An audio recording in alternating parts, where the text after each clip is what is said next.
एक बार एक किसान भगवान से बहुत ही नाराज हो गया। किसान बहुत मेहनती था। बहुत मेहनत से वह खेतों में अनाज उगाता, उसकी देखभाल करता, पर अक्सर उसकी फसल खराब हो जाती। कभी सूखा पड़ी जाता, कभी बाढ़ आ जाती, कभी तेज धूप, कभी आंधी, कोई ना कोई कारण बन ही जाता कि उसकी फसल खराब हो जाती। एक दिन वह किसान गुस्से में आसमान की ओर देखकर भगवान से कहा, हे ईश्वर, आपको लोग सर्वज्ञाता मानते हैं कि आप सब जानते हैं, कहते हैं कि आपके इच्छा के बिना एक भी पत्ता नहीं हिलता, पर मुझे तो लगता है कि आप छोटी सी छोटी बात भी नहीं जानते। आपको तो ये भी नहीं पता कि खेती बाड़ी कैसे करते हैं। अगर आप जानते होते तो हर समय जो बाढ़, आंधी और तूफान आते हैं वो कभी नहीं आते। आप नहीं जानते कि कितना नुकसान उठाना पड़ता है हम किसानों को। यदि आप मेरे हाथ में यह शक्ति दे दे कि जैसा मैं चाहूं वैसा मैं मौसम कर दूं, फिर आप देखना मैं अन्न के भंडार लगा दूंगा।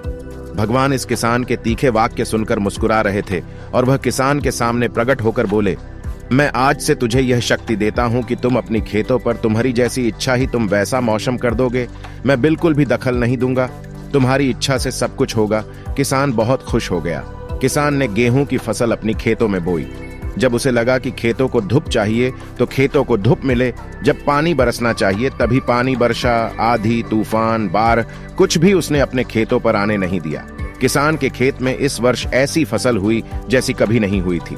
हरी भरी लहलहाती फसल। मन ही मन वह बहुत खुश हो गया और सोचने लगा, अब सबूत के साथ दिखाऊंगा भगवान को कि इसे कहते हैं शक्ति का सही उपयोग। मेरी सफलता देखकर उन्हें अपनी नियम जरूर बदलने पड़ेंगे। कुछ दिन गुजरे, फसल कटने को तैयार हो गए। किसान बहुत उत्सुकता के साथ फसल को काटने लगा, पर जैसे ही उसकी नजर गेहूं की बालियों पर गया तो उसने अपना सिर पिट लिया और वह रोने चिल्लाने लगा। गेहूं की एक भी बाली के अंदर गेहूं का दाना नहीं था। सारी बालियां अंदर से खाली थी। किसान बहुत दुखी हो गया।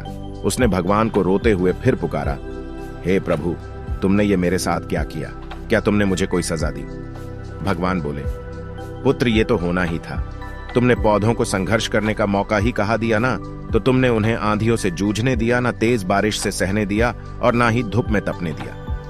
एक भी चुनौती का सामना तुमने उन्हें नहीं करने दिया, इसीलिए सारे पौधे अंदर से खोखले रह गए। जब आंधी, तूफान, तेज बारिश और धूप पड़ती है, तभी ये पौधा अपने अस्तित्व को बचाने के लिए संघर्ष करते हैं, और इसी संघर्ष से एक बल पैदा होता है जिसमें शक्ति होती है, ऊर्जा होती है। और यही ऊर्जा पूर्ति तेरे गेहूं के दानों की तरह जो नहीं फूटी, तूने उन्हें कठिन परिस्थितियों से गुजरने ही नहीं दिया जहां उनके अस्तित्व का जन्म होता। सारे बालियां इसीलिए खाली है, इसमें एक भी गेहूं का दाना इसलिए ना, क्योंकि तुमने अपने पौधों को संघर्ष कराया ही नहीं। याद रखिए, स्वर्ण में सवर्णीय आभा तभी आती है जब वह आग में तपने, गलने और हथौड़े से पीटने जैसे संघर्षों से गुजरता है। कोयले का टुकड़ा हीरा तभी बनता है जब वह उच्च दाब और उच्च ताप की मुश्किल परिस्थितियों से गुजरता है। इसी तरह यदि हमारी जिंदगी में कोई संघर्ष ही ना हो, कोई चुनौती ही ना हो, तो हम भी गेहूं की बालियों की तरह खोखले रह जाएंगे। कोई अस्तित्व नहीं होगा हमारा। विपरीत परिस्थितियां, चुनौतियां, समस्याएं हमें और अधिक निखारती है। यदि जीवन में कठिन परिस्थितियां और चुनौतियां आए तो घबराना मत, बल्कि सामना करना। विश्वास करना कि आप और अधिक निखर जाओगे और अधिक मजबूत बन जाओगे। किसी ने कितना सही कहा है, जिंदगी जीना आसान नहीं होता, बिना संघर्ष कोई महान नहीं होता। जब तक न पड़े हथौड़े की चोट, तब तक पत्थर भी भगवान नहीं होता।